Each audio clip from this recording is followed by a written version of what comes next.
Welcome to Nitpicking Nerds, and it's time for cards that just haven't been pulling their weight. We're talking about Commander Underperformers.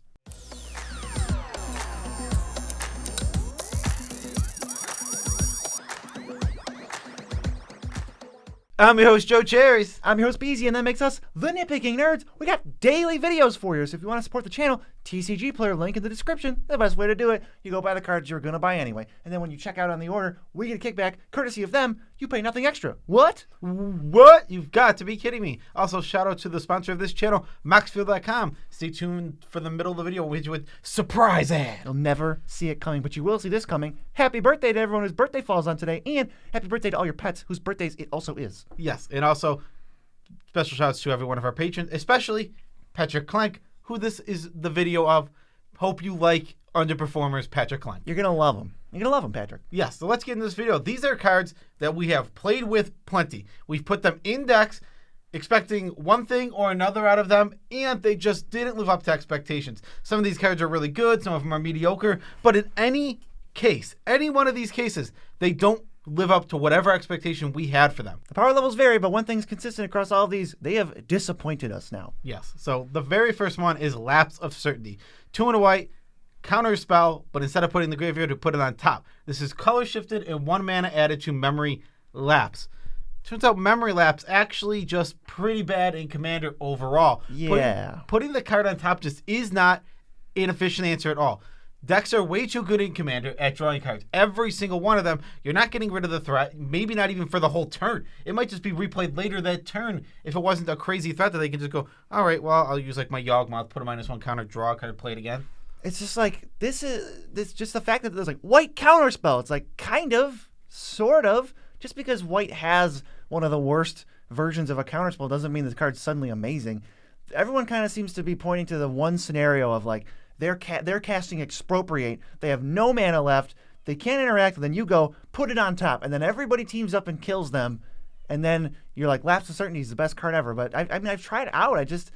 It has not been performing. What has been performing is Warping Whale. That card is more of like, it's a hard counter. So in my mono white decks, I've been preferring that. Lapse of Certainty just hasn't done anything for me. Up next, we have Monologue Tax. Now, I took this one and I put it in an Enchantress deck thinking, okay, let's see what it does. Let's see how it plays out. And it just kind of played out really slow and bad. By the time I got my mana back, it had already been 2 or 3 goes around the table, and I realized that's really slow, and that's not where you want to be at all. So people weren't double spelling? Some people were, but so if you went 2 times around the table, you get 2 double spells sometimes, and then the next time 2 double spells. That's 2 times around the table fully. Oh, and okay, now so I've gotten 2 rotations gives you 4 treasure, which is like +1 mana. Which is real slow. It's right. really slow, and after like 3 goes around the table, you can probably reliably get 5. It's just not good enough. It honestly isn't. This isn't, and also you're not getting anything else out of this. If they're not double spelling, you don't even know that you're holding them back. Maybe this has done more than I think, but I don't think so. I'm not withholding a spell for a treasure. I'm not. I don't think a lot of people are, and often I just think this card, it's not very good. We thought this card was good when it first came out. I think we might have even put it in our top 10. Maybe. I think we thought it was like definitely worth testing. Yes, but it isn't good. I think this card, you should just generally avoid it. It's not a good ramp spell, and overall just very weak. This next one Joe Cherries was playing, it's a card that can be amazing, but it is not amazing in, I think, the general casual EDH. It's Malevolent Hermit. It can counter a spell on the front side, and then on the back side, your spells can't be countered. You're non-creatures. It's like super good in CDH and stuff, but like we're not really talking about that. So, and it just, when you think something's going to be so crazy and it gets all this hype, and you're like, well, let's try it in casual, and it's just like, it's apparently not that good. It's fine. I was expecting this really great and annoying card that people were going to hate, and like on the front side, you're going to be countering stuff. Holding it up. So I think the main issue with this card is that the front side is a medium counter spell that people can play around very easily. Like, they're just not going to play the really good instants and sorceries or non-creature spells until they can get around that, and then you end up using it on something eventually, probably bait, because they're probably trying to bait you with it. And then on the backside, it's not relevant enough, I think, for regular Commander, where there's not even counter spells every single game. Yeah, when both sides are extremely relevant in competitive, where it's like, okay, you can't pay 3 mana like at any point in the game because it's so crucial. This is just going to like irritate people. And then the backside, everyone's playing blue. It's like the best color in the format. So you not being able to be countered on your non-creatures, which you have plenty of, because everyone does, is just huge news. And it turns out when you just scale back the power and the spells are bigger and the time, you have more time to execute everything, this is just, it falls off. Yeah, I also want to say I don't think this card's bad. I think this card just, it's underperformer for sure. Like, it just didn't live up to the expectations I had set for it. Yeah, let's go to Flux Channeler. I love this one. It's 2 and a blue for a 2/2. When you cast a non-creature spell, you proliferate. Now, I don't think this is an underperformer in, like, specifically Planeswalker decks, but when you're talking about decks that want a bunch of creatures and they're like +1/+1 counters decks, or you're trying to do some other stuff like that, you can't jam a million non-creature spells in your deck, and this isn't going to be as good as something that's an overperformer, Evolution Sage, even though they look similar. Yeah, so with this card, what's going to be the problem is that when you're, exactly like you said, when you're playing that counters deck, the +1/+1 counters deck, you want lots of creatures that hold counters, so not everything is triggering it. It just feels off, doesn't feel like it has a place in those decks. And even in Planeswalker deck, I want to say, usually you're only playing like one spell a turn in a Planeswalker deck. That's how those decks are designed. So, I don't know, triggering this once a turn for your Planeswalkers is not very good. I specifically love it in the experience counters decks. Yes. But that's like, it's niche. It's extremely niche. I think this card, though it looks like it might have a lot of homes, I think is way more niche and just not as good. Not as generally playable and good as we thought it was. This is Mind Stylation. 7 mana for an enchantment. Whenever an opponent plays their first spell of the turn, you reveal the top card of the library and you may play it without paying its mana cost. Now, this card is fun. It's pretty good. And it's cool. It's all of those things. But it is not very good. This, on top of all of the bad on top of everything that, like, this card's going to hit lands a lot. This 50% whiff rate. 50% whiff rate. You're going to hit a lot of synergy pieces. You might just hit mana dorks. Bunch of stuff you don't want. Like, there's so much stuff you don't want. And then there's probably, I would say, maybe like 10 cards in the deck where you're like, oh, I really got them. I'm really, really, really glad I hit that. This also draws a target on top of all of that. It's like a disproportionate lightning rod. Even when people know it's not that good, it's like, oh, Mind Installation? Well, we should just get it off the field before it does anything too stupid, because it eventually will, but not as fast as advertised, let's say. Yeah, exactly. I think this card is just way too slow. And as much as I love Mind Stylation, and I'm going to continue playing it until the end of time, I think it is definitely underperformed from what people thought it was when it was printed into the Commander format. Next, we got a card that was so hyped, I think because it reads somewhat similarly to Bolas' Citadel, which is just a really good card. But this one is Nashi Moonsage's Scion, and you ninjutsu it to sort of get a freebie one-off Bolas' Citadel, but you only cast one of the spells, and just this turned out to just not line up well at all. I mean, you hit it, you connect once, and unless you're exactly ninjas, you're going to have trouble connecting again. And when you connect, you only get one thing. You could still whiff on this. You're not looking at that many cards. Yeah, you're looking at 4 cards. This is not an Atali trigger. It's a bad Atali trigger. You also have to pay life for the card. This card doesn't beat through like an Atali, and it's also not an attacks trigger. It's a damage trigger. It costs 3 mana to cast.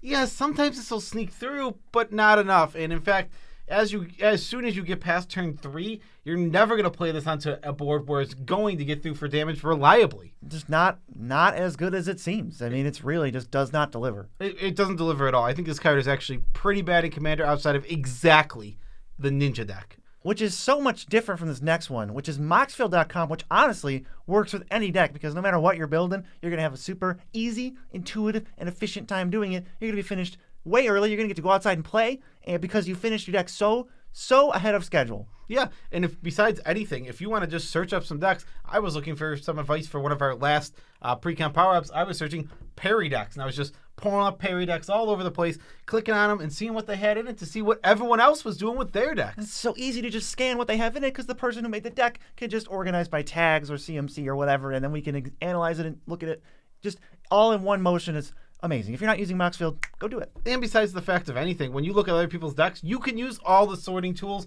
to sort their deck and look at it. And if you really like their deck and you want to copy it, there's a nice duplicate button that we use all the dang time. And besides anything, what's the next card? It's Ignite the Future. It's 3 in a red. Exile the top 3 cards of your library. Until end of turn, you may play them. And then it has flashback for 8 mana. And when you flash it back, you can do the same thing, but you get to play those cards without paying their mana cost. I really think this is just an overall very bad rate. Looking at the top 3, okay, and then you can play them until end of turn. Yikes. The real issue here is it's not until the end of your next turn, like most of these spells. If you hit 2 lands, one of them's automatically gone. It's 4 mana. How much mana do you have left after that to really play these spells? Yeah, you're overpaying on the first half so that the second half could potentially just be, all bangers, but you could still whiff when you're only looking at 3 cards. It's not like the most reliable thing in the world, and you could be down 12 mana on this spell, and I think a lot of the time it's just not worth the randomness factor. I mean, we're not going to compare this to Jessica's Will because that's dumb, but even if you could just compare it to like Commune with Lava or Reckless Impulse, they let you see more cards at a better rate mana-wise for longer. Yeah, exactly. And I really think all this card needed to be a good card was until your next turn. The next end step, or like till the end of your next turn. Till the end of your next turn. Yeah, but unfortunately it doesn't say that. Like you said, you absolutely can whiff. I've seen the 8 mana side of this whiff over and over again, and it leaves you sad when you waste 8 mana. If you spend 8 mana and get 4 mana worth of spells for free, that's a bad tempo swing. Real bad tempo swing. What is next, BZ? It's a braid. 1 in a red, you deal 3 to a creature, or you destroy an artifact. And I will say, in budget, it's still like a braid. I'm not off of a braid in budget, but when we're talking non-budget and we're talking regular commander, battle cruiser, all the way up to like higher power, I just think it falls off and it just doesn't. I don't feel good getting either one. I feel like, man, if I'm gonna try to kill a creature, I could do way better and hit more creatures than one. And it's like, if I'm gonna hit an artifact, I could do way better and hit more than one.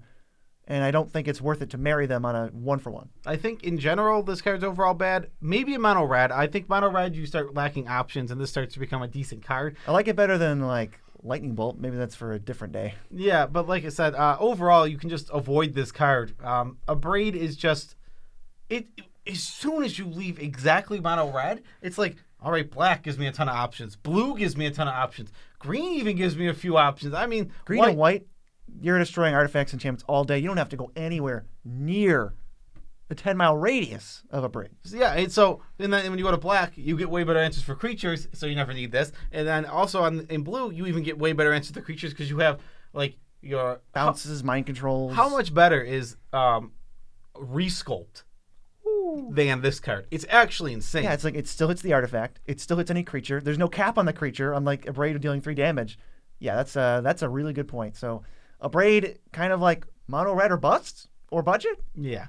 Next one is a card I've tried. It's Myojin of Towering Might. 8 mana, enters with an indestructible counter. You can remove the indestructible counter, and when you do, you put 8+1/+1 counters in your team, distributed how you want. It's too expensive. We thought it would be the most playable Myojin. Yeah, and it's not like I thought this card was broken. I definitely didn't, but I'm like, okay, there's some potential here. And it just didn't live up to that potential. It just it fell flat on its face. Every time I drew this card, it rotted in my hand. Or I actually got onto the battlefield and it didn't have the right situation.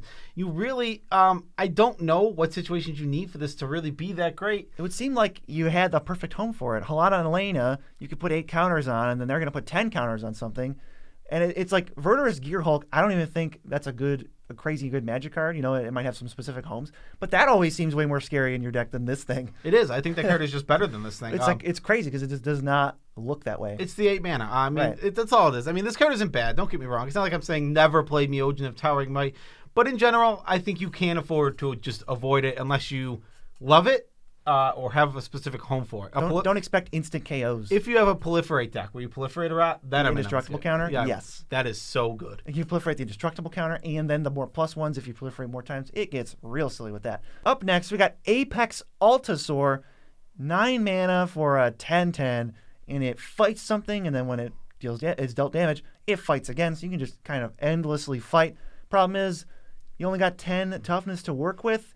After the first round of fights, I don't think you're mana positive. Almost definitely you are not. And then it's going to be difficult to get going from there unless you're specifically Dinos and Rage or you're playing some kind of weird way to give this indestructible exclusively. But that's like nothing. So we're talking about 90% of the time when you play this card. Yeah, this is just like Myojin of Towering Might from the last one. It's just too much mana. It comes up too many hands. And getting to it doesn't even feel that good. You want your 8 and 9 mana spells when you get there to feel game winning, to feel Apex Devastator, to feel backbreaking. You absolutely want to feel like you're taking over the game with your 8 and 9 mana spells, even Avengers Zendikar, or at least getting a dominating board state. And neither of these cards do that. Apex Altosaur is cool. I love the design. It's really fun, but much like my card from before, I can't remember, Mind Stylation, it just doesn't put in enough work for what you're putting into it mana-wise. Yeah, same with Mind Stylation. You're never going to get your mana back. It's so tough. And with Mind Stylation, there's extra variants that you can't control. But with this, I mean, in a certain sense, if you have 9 mana and there's not really any good creatures to destroy, what are you going to play this? It's just like, it could just rot in your hand even when you can cast it, which we just cannot have that happening. Never. Next, Burnished Heart, a card we used to play a lot. 3 mana for a 2/2. Doesn't do anything when it enters, which is sad. And then you pay 3 and you sacrifice it, and you get 2 lands onto the battlefield tapped. They're basics. Yeah, this card is just, it's come to a point where we've played it enough and enough and enough. I think the format caught up to it. Maybe.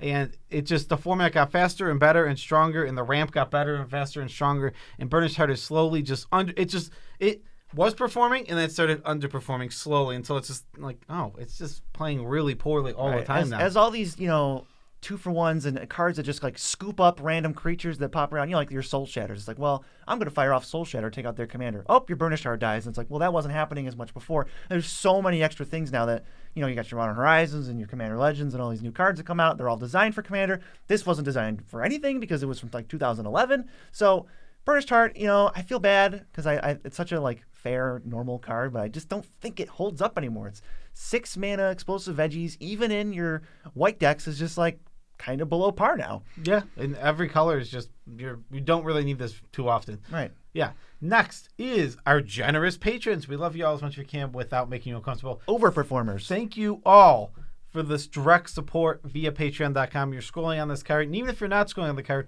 we still love you. We know we can always count on you, which is just the biggest little cozy feeling in the world. You help us be full-time content creators. I thought you were going to say it's the bee's knees. It's the bee's knees also. Beezy's knees. I have them, and you are them. You are my knees. No, he has really lanky knees. You should see his legs. They're like the whole table long. They're really cool. You'll never see them, though. Next is Wandering Archaic. Beezy, you can tell them all about this one. Yeah, man. Another CDH one where they're like, everyone like, this is crazy, this is insane. I'm like, okay, well, it's probably at least good. I can imagine plenty of scenarios where this is annoying, because if they don't pay 2 on instants and sorceries, well, you get to copy them. I think the problem and the thing that I missed was in CDH, everything's an instant or sorcery. Or let's say at least half or more of things are. In regular Commander, you've probably got, up to 1 deck at the table that's just like instant sorceries. Okay, whatever. I'm just going to ignore that card because I don't have any of those. I've had this deck too. I play against the card and it's just like, I'm Carador. I'm never going to even look at this. It's just, so that you get sometimes there's like a whiff where no one even cares about it. But it turns out there's always something else to do. There's not enough pressure on the game that you have to play these spells. It's just like, oh, I'll just wait. Okay, I won't cast my Preordain. I'll just do something else. I'll just play my commander instead. Eventually, this will go away. Or it doesn't matter to them. When you get the spell, it usually because they don't care, or they're willing to make a deal. That's when it's actually good. But that's rare. It's just like they're like, whatever. You can have a Preordain. I'm not going to pay for this one. It's not a huge inflection point that's going to be the turning point of the game. It's just they're never going to cast their rampant growth. Whatever. They're never going to cast their Expropriate into it. They're never going to cast their Tooth and Nail Entwined into it. That's just not what they're going to do. There's no pressure on them to do this stuff. Exactly. They're just going to wait and get rid of the Wandering Archaic eventually, and then from there move on. Yeah, definitely different than CDH, and as a result, super duper underperformer. All right. Next card is Sword of Hearth and Home. This is going to be the most controversial one, so I'll let you take all the heat. I've played it plenty, and I can tell you I have not liked it almost at all. You pay 3 mana for the sword, and you equip it for 2, and it has protection from green, and it has protection from white, and when it deals combat damage to a player, you can flicker a creature and search for a basic and put it onto the battlefield. I just think, and I'm being honest here, I think Sword of the Animus is generally a better card. Now, is that to say that this doesn't have any homes? No, there's probably some flicker decks that want this. There's probably some random commanders that like to flicker that want this. But overall, I'm not super interested. I saw Sword of Hearth and I'm like, I'm super interested. I want to try this. You can't reliably get through. Yeah, there's green and white is two of good creatures. They're the onboard colors. They are the onboard colors, but still you can't super reliably sneak through. So I'm kind of off of this. I mean, I want to say I don't think that this card is bad. It underperformed. My standards were this is going to be one of the best swords, and instead I'm like, oh, this just kind of performs like one of the middle swords, just like, medium, like a Sword of Fire and Ice. It's like it's fine. It's just not great. It's not backbreaking. And with Sword of the Animus, I like that it's more. It's cheaper to get going. I understand that they're the same rate after you connect, but there's a whole step you skip. With Hearth and Home, it's play, equip, attack, combat damage. And with Sword of the Animus, it's play, equip, attack. You just get the thing. You don't care what happens to the creature. You don't have to worry about being chump blocked. Right, like send a token and just it's gonna die. Who cares? Versus, okay, send this in. If it dies in combat, I don't get anything, and I just wasted all my stuff. Or if it's a creature that needs to be flickered, it's another problem of like, well, we're putting high value creatures equipped to this, so it's like now I'm even opening myself up for like a big temple swing when they kill my creature that super duper matters to me. Versus here's anything I'm just sending it. Die. I want my land right now. Yeah, and again, this is I want to be clear. It's not a bad card. It's just not as good as I had thought it was when I put it in my deck. Thought it was great. Like, how about thought it was a 7 out of 10, plays like a 4.5 out of 10. Yeah, that's fair. What's the next one, BZ? This is yours, all you. I had an artifact deck, and I was like, let's try Mirrorworks. I had a bunch of flex slots because I had changed the deck around. I'm like, we got a bunch of artifacts now. Let's throw it in and see what we can do. It was even Brutaclad, which is like, hey, if you get tokens, I'll make more of them. And in this card, I swear, I don't think it ever did anything. There would be games where I'm like, all right, guys, time to test out this card. Play it on turn 5. It's never interacted with. And the whole rest of the game, I never made a copy of anything. And I'm just like, what am I doing wrong? I think this thing just sucks. Yeah, it's a lot of mana that I have to always have. Is it going to do something? Yes, sometimes it'll be very good. You're going to copy like a Foundry Inspector and feel like, oof, I'm on top of the world here. But overall, yeah, like you said, it sat there the one game, and it just made nothing. And you've seen it in play, and what have you thought about it? Like, I thought the third time it was in play, what were you thinking? Are you going to copy something with that? Might be pretty good. Why is he playing this? Why is he playing it? Because he's not copying anything. Jeez. All right. So Mirrorworks was just a big fell flat on its face. It was a test, and it failed the test. Very last one is Klaus Will. This is an X spell, X red, green. You deal X damage to non-flyers, and you can destroy X artifacts and enchantments. But you only get both if you control your commander. Otherwise, you just get one. I thought this card would be on par, if not better than, Hell-Edge Intervention when I first started looking at it. Now I just think it's distinctively worse than Hell-Edge Intervention. Costing 1 more mana is a big thing. Only hitting non-flyers can be relevant a lot of the time, especially for red-green. But it's not the worst card in the world. This is a card that I've seen be very good, and I've seen be very bad, and I've just had it kind of stuck in my hand in these awkward situations where it's like the best 2 creatures are flyers. I just can't answer them with this. Or it's early on, and I want to answer some things like, do I want to pay 4 mana for Naturalize? No, not really. I mean, 1 damage isn't going to sweep that much away. I think this is one that you don't notice when it's not great because you just don't play it. But when you play it, it's like, destroy everything and like destroy 6 artifacts and enchantments. But the problem is we notice a lot of like, I don't really want to cast this right now. Yeah, there's a big difference. Hell-Edge Intervention, getting that 2-for-1 for 4 mana is a good rate. Getting a 2-for-1 for 5 mana, not a good rate at all. And this one, yeah, it can scale up better and it can do more super late game. But almost the rest of the game, everything before that point, it's a worse card. Yeah, so than Hell-Edge Intervention. We're not on auto-include anymore. We're not auto-including this. We're like, let's see if my deck wants it. Do I have a bunch of creatures that are going to survive the wrath? Do I have a bunch of flyers? Do I have ways to generate tons of mana so that I'm always casting this for a bunch? It depends. I'm still always putting this in my Klaus deck. Klaus loves his own will. That makes sense. Yeah, and so we've actually done the opposite of this series. We're doing Underperformers here. We have done Overperformers in the past, so why don't you guys go check out our first Overperformers video where we tell you cards that have done the exact opposite. We put them in our deck not expecting anything, and we got more than we expected. Much more positive. Peace out, Tribe Scouts.